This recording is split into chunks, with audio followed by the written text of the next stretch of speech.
Hello people, welcome back to my channel. If you're new here, my name is Eunice and thank you so much for coming. Please consider subscribing to this channel for insightful videos on wealth creation, financial literacy, growing your money and growing your wealth, and so much more.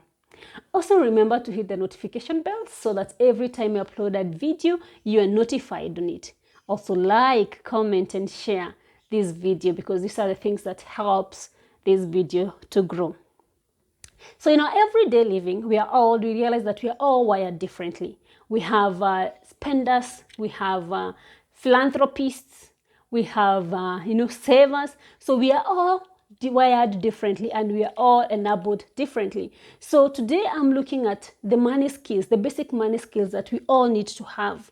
Those things that we need. You have your money, yes, but what are the basic skills that you need to have?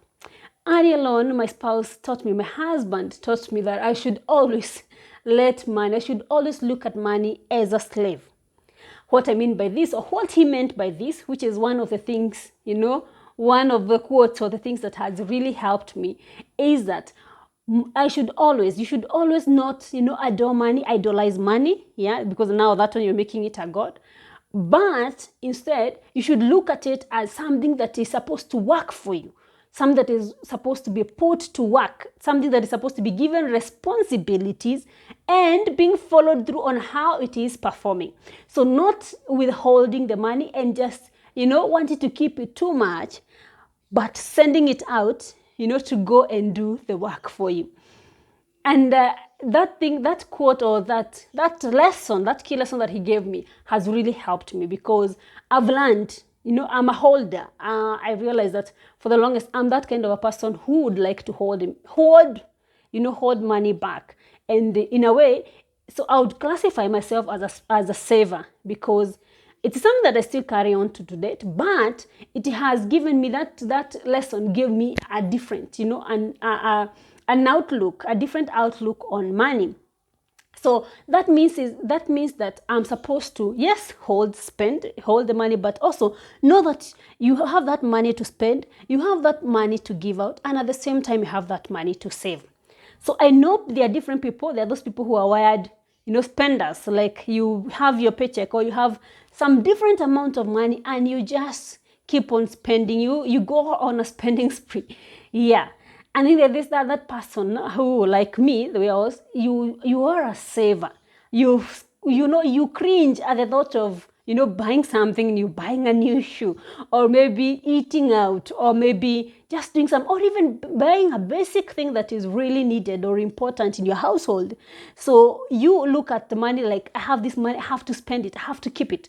Yeah. And then there is this person who is just go out there, whatever they hear so-and-so is in need, and they just give out whatever without even looking at what is being left behind or what is so reasonable to give. Yes. So these are 3S's that you'll be looking at. And I get to my number one, and my number one is spending. So how do you spend your money? On what do you spend your money? And when should you spend your money?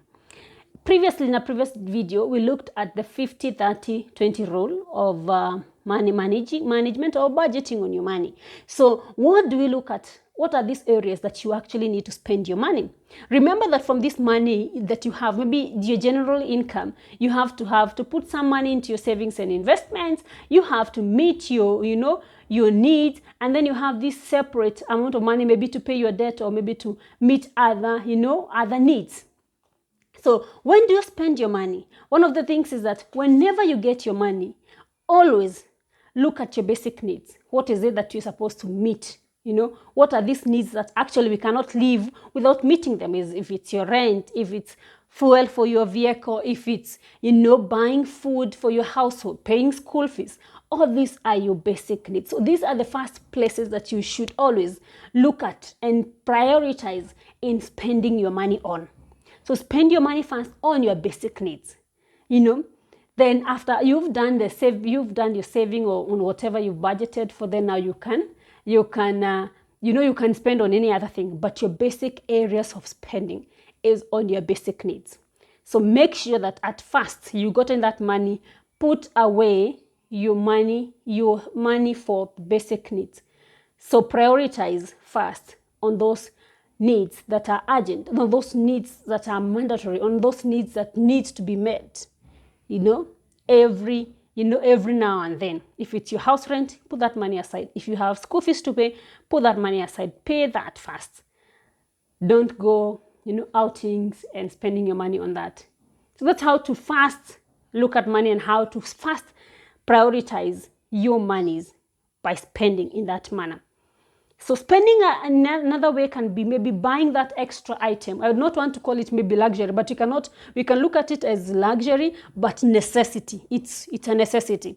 Maybe you've been saving and you have this, maybe you had in your sinking funds, you are saving towards something, and now it's time to spend that money. I know there are people who still struggle with that. So if you have something else that you had budgeted on, maybe you had budgeted on, you need a car, for your household. Maybe you're buying a house. Maybe you're buying an asset.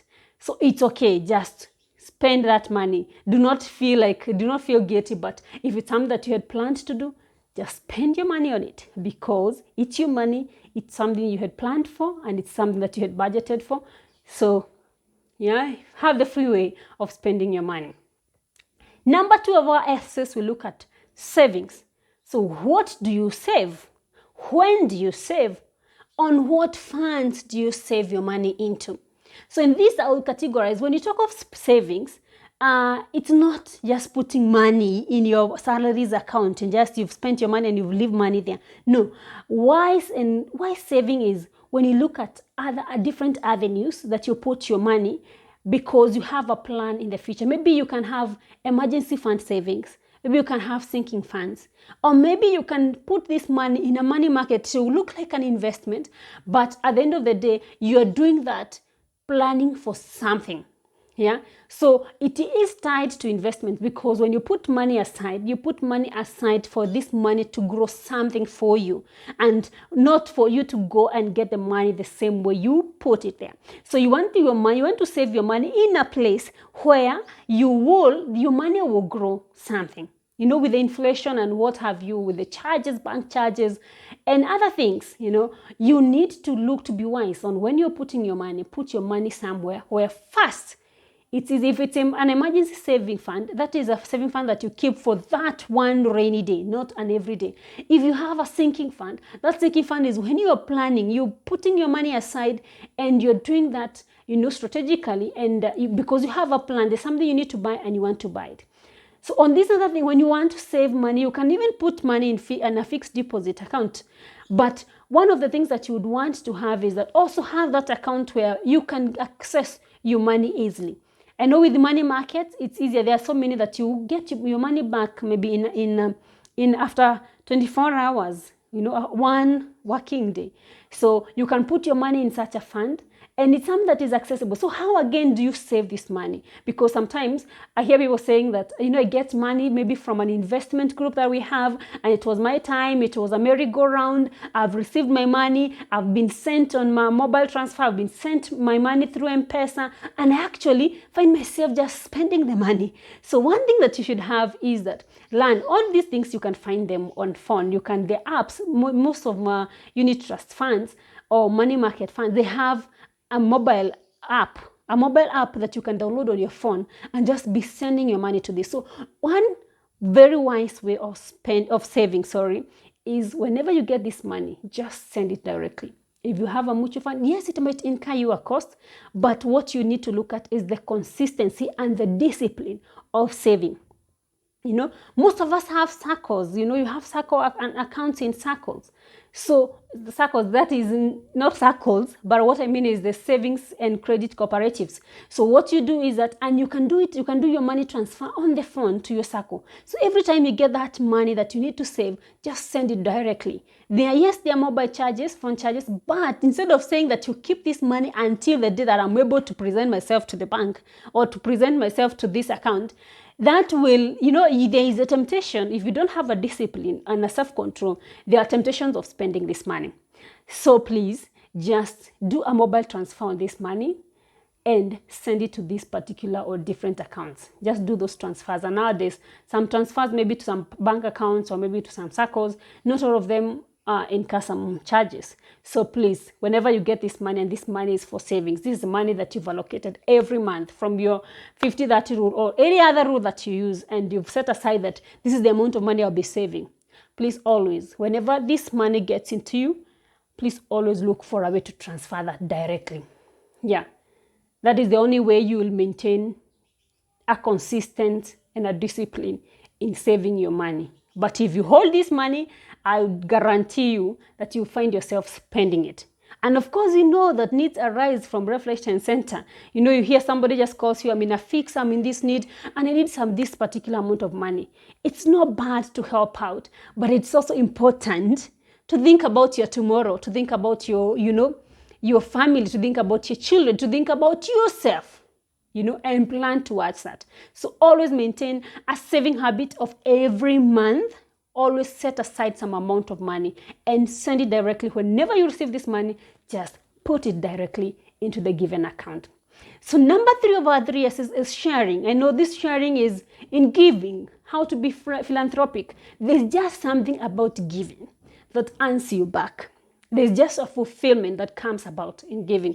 So if I give our African setup, as an example, you always find that most of the times we have families that we need to help out. We have, we have fundraisers that would crop up every now and then. We have people in need. We have hospital, people who are in need of hospital bill.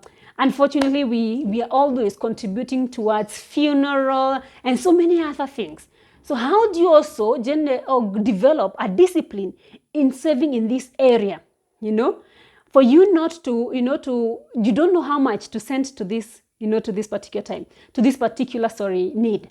So what you need to do to actually have is have that discipline of, you can sit down. If you're in a family setup, if you're married, you can sit down with your spouse and just agree. It's not selfish to agree that towards this is the amount of money that you'll be giving. If it is funeral, if it's wedding, if it's a hospital bill, if it's our families back at home, this is the amount that we need to give every time. So that you are even able to have maybe a fund for that. You can create a fund for that. Yes, there are those people who are in a position to do that. If you're in a position to do that, just create a philanthropist. Let me call it that. A philanthropist fund, whereby this is the only place you can pick up some money to give towards a different need.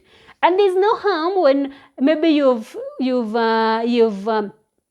gone for 2-3 months and you've not gotten, such a need has not arisen. So you are able to maybe to take these funds and now put them back maybe to your savings or towards an investment or something like that.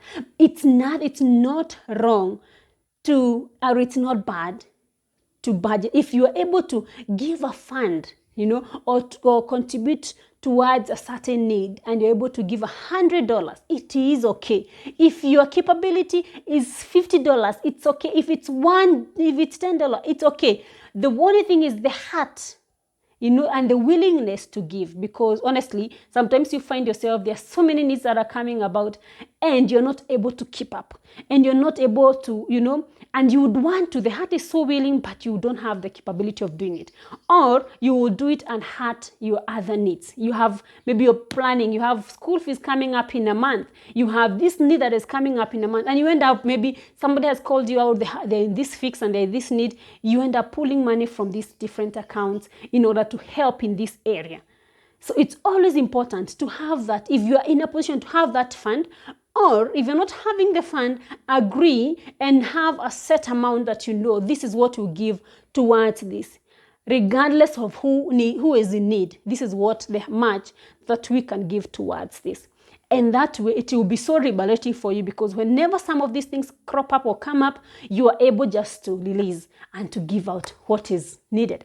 Yeah, so this is very important. For me, I know these are very important areas that every one of us needs, and to develop these skills so that you end up not, living paycheck to paycheck, or, having insufficient, living in insufficiency. You're not able to meet your daily needs. And at the end of the day, you're also not able to grow your wealth, and you're not able to grow as an individual. So it's so important to master these skills and to be able to manage them so that you're able to keep up, with the current trends or the current happening, or the coming, the needs that would crop up every now and then.